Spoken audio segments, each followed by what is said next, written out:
everybody, and welcome to Coming Up Milhouse, where the two of us review episodes of The Simpsons. And today we are discussing Season 7, Episode 8, Mother Simpson. Mother Simpson. We finally meet Homer's mom in this episode. After so many seasons, we find out what happened.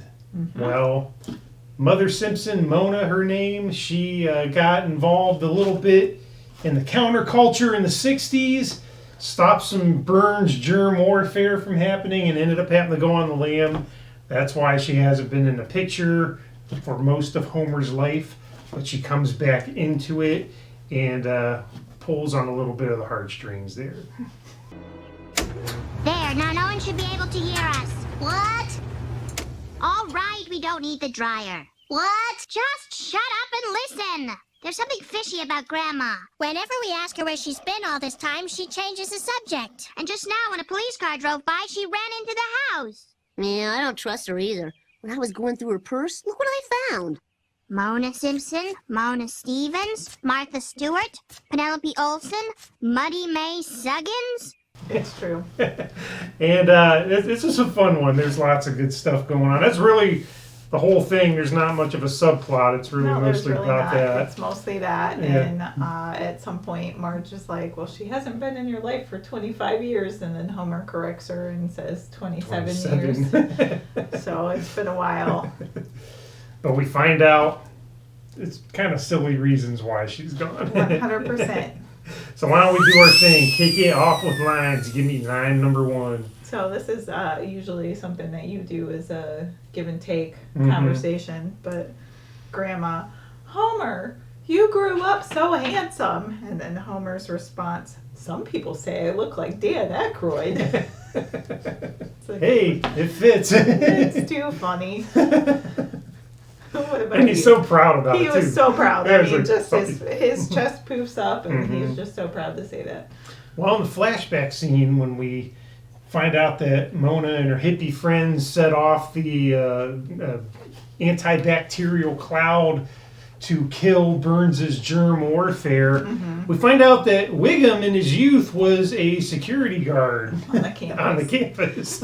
And he's running from the cloud, and it gets on him, and he's like, oh no, and he starts breathing it in, and then he's like, no, wait a minute, bronchial tubes clearing, asthma disappearing, acne remains, but asthma disappearing.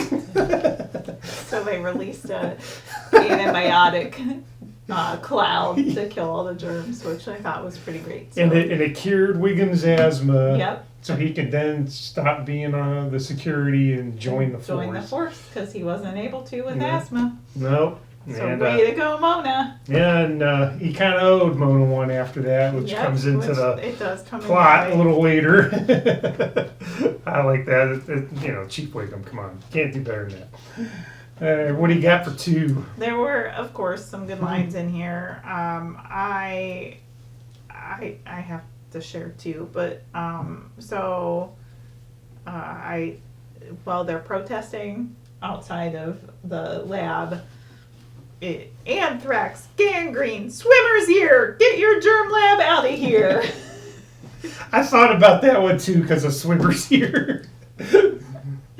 I was like, man, is Burns creating a swimmer's ear germ that he's going to unleash on the population? That's kind of scary. Silly. What about you? All right, well, a little bit of an exchange because I like those. But, so Burns, he goes to the post office to mail something. And of course, the guy at the post office who's taking his order there happens to be the pimply-faced teenage kid or whatnot. And he says, I'd like to send this to the Prussian consulate in Siam by aeromail. Am I too late for the 4:30 autogyro? And the squeaky kid's like, oh, I better look in the manual. And he's like, oh, that's incompetence. But he's sending it to the Prussian consulate. There's no more Prussia. In Siam, there's no more Siam. And the autogyro, I don't even know what that is, but I'm pretty sure it doesn't exist anymore. I I don't know what that is either. I meant to actually look that up before we did this episode, so maybe we'll just have to look it up and add it somewhere Somewhere in during there. this conversation Yeah. when you do some editing. Yeah, what is the auto gyro? Figure it We'll out. find out.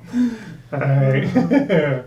I also, I have to throw this grandpa line in there because, Mona's back in Homer's life and they are trying to hide her and she's on the lam in the scene. So, somebody knocks on the door and everybody jumps to and tells her a quick hide. And it's Abe. And Abe says, "No door is going to keep me from my meddling. Stand up straight, Bart." Well, it's funny you said that because I actually had a third line. Go and for it it. was a grandpa line. And the FBI breaks in to arrest Mona and they're trying to stall him. And Grandpa says, "All right, I'll admit it. I am the Limburg baby. Wah, goo goo. I miss my fly, da. And then Joe Friday from Dragnet, the 50s Dragnet, he's like, "Are you trying to stall us or are you just senile?" "A little from column A, a little from column B." Yep. Talking about Grandpa Simpson, we have to throw some Grandpa Simpson. Grandpa, in the yeah, episode, Grandpa's so- very big part of the story. Yep, absolutely. What's your favorite scene?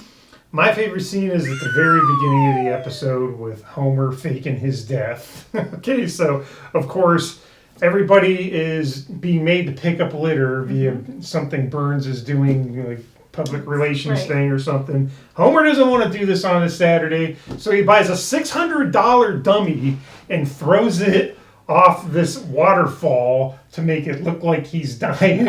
But the funny part is, like, Lenny and Carl are like, "Oh no, he fell." And then he's like hitting rocks and Lenny's like, "Oh, don't worry, the rocks will break his fall." "Oh no, he got snagged on a branch." And then he falls in and then, "Oh, the beavers will save him." "Oh no, the beavers are taking his pants." And then the whole thing's a dummy. It ends up in a turbine. And then everybody's like, "Oh, Homer died." Kicks off the whole story because that's what leads Mona to come back. She thinks Homer died, but finds out he didn't, But that opening is amazing. It's so funny. Dan Aykroyd. No, so I wrote that one down too, specifically because Lenny and Carl are narrating Yeah. the whole entire time, It's so and it's pretty great. So, since you brought that up, some of the trash on the side of the road, bottles, only about half are Lenny's, he says. There's a straitjacket and a dead frog. And I just had to jot that down because I thought it was pretty great. It's great. So since you went with that one, I'm going to go with when Mona's back at the house, she and Lisa are bonding. They're sitting out on the sidewalk, and Homer is doing some of the most creative handstands on the sidewalk that anyone could possibly do. And he's walking on one hand, like hopping on one hand, and "Mom, look at me, ah," and just trying to show off. And she is, "That's nice, dear," typical. Like doing some good mothering there, because that's, I think, what happens in life. Is, Yeah, and he's like 30-something acting like Yeah. a little kid to make up for lost time. yeah. So it was pretty good. That's good. And then, of course, Lisa and Mona are bonding, and Mona doesn't dumb down the conversation Mhm. for Lisa, which is great. That's great. Hey, winners and losers. Why don't I have you give me your loser? My loser, it was tough for me. I have two. I felt bad for the post office for holding on to all the mail that Mona had sent over the past 27 years to Homer, because he didn't think that she, cared or tried to reach out or anything. So that's probably going to be my top one. But I also felt bad for the cemetery worker. Because he had to dig the grave, he put the headstone in, and then just a couple beats later, the headstone is being used as a coffee table in Patty and Selma's house. So, I did. Yeah, it's a lot of hauling. that poor guy was doing all that work and it was going to naught. Right, Because so there wasn't any corpses going in the ground. To combine those into one loser, My losers are the heavy lifters in this episode. Yeah, I dig it. What about you? Walt Whitman! Homer thinks that Walt Whitman's big monumental tombstone with an angel on it is his mom's grave because Grandpa told him that. Yep. And then the bureaucratic guy's like, hey, you might want to go up there and take a look. He goes up there and there's all this moss and crap growing over it, and he pulls it off and it's Walt Whitman!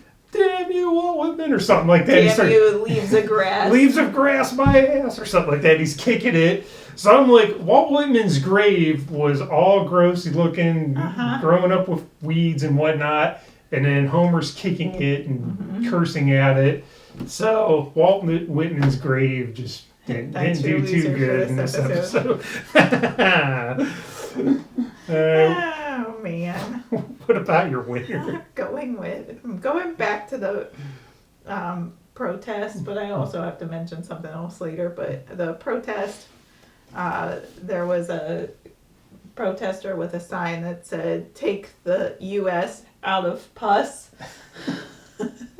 I just It's my favorite sign. That's excellent. It's like down with germs or something. Take the U.S. out of pus. Take the U.S. out of pus. Oh, or that's take the us out of pus or whatever, but it's capital, so it's you take the U.S. Yeah, it's out probably of pus. because it's being used for like the United States military. Right. Burns is So it made me laugh. That's great. What about you? So I'm going with Maggie because she is keeping the spirit of the 60s alive with her ban the bottle and her go-go dancing and all the, I assume, temporary tattoos and flower power stuff all over. And she is always wearing long sleeve blue cover-up, so you never know. So it's kind of like a parody of that Laughing show from back 100%. in the day. But and also Bart and Lisa, Bart's got the tie-dyed shirt and he's like, peace out, and that kind of thing. So mostly Maggie, but the kids are keeping the spirit of the 60s alive, and they look like they're having fun doing it. So there you go. My special overall episode sponsor winner we'll go with are Fig Newtons, because that was Homer's bedtime song. That was a very good guy. Very good bedtime song. He fell asleep before he was even done with it. That's pretty great. So I like that scene a lot too. Me too. Anything else?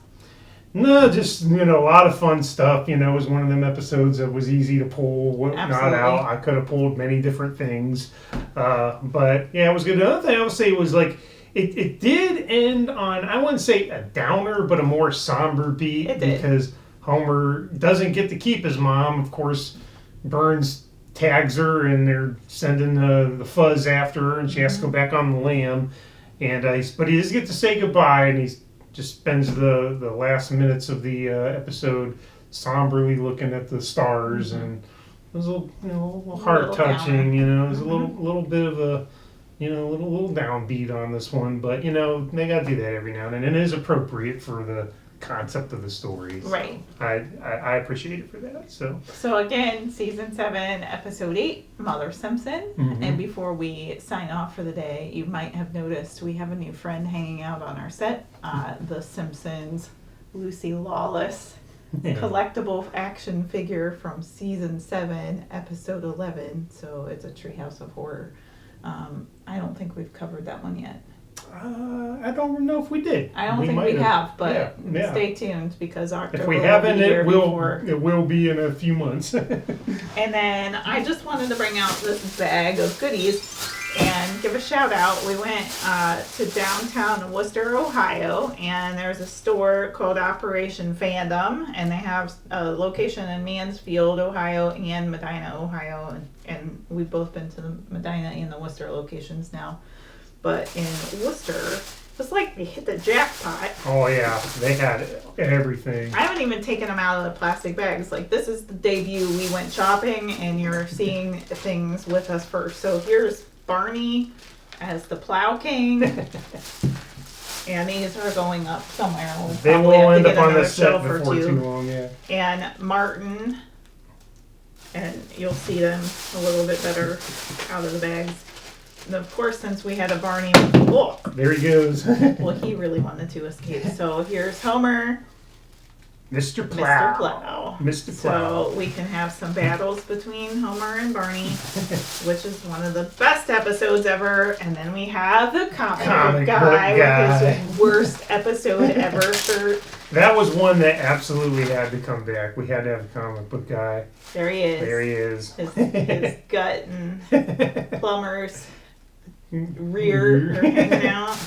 And his worst episode ever shirt. Oh, and his head moves. His head this moves? is cool. Nice. So anyway, All right. so I couldn't just limit to one. So we had to, you know, go. We're lucky that we limited to that. We probably could have cleaned them I out. could have easily cleaned them out. But some good deals if you're into vintage toys. The Simpsons, of course, or any movie, TV memorabilia, and they have a lot going on at Operation Phantom. So shout out to that store. Thanks for all our fun toys that we purchased while we were there. Absolutely good stuff. Highly recommended. All right, well, that is our episode for this week. Thank you very much. We will be back again very soon with the next episode in line, so watch that ahead, and then tune back in here for our thoughts and fun musings about it. We're looking forward to doing that. And until next time, Jiminy Jillikers!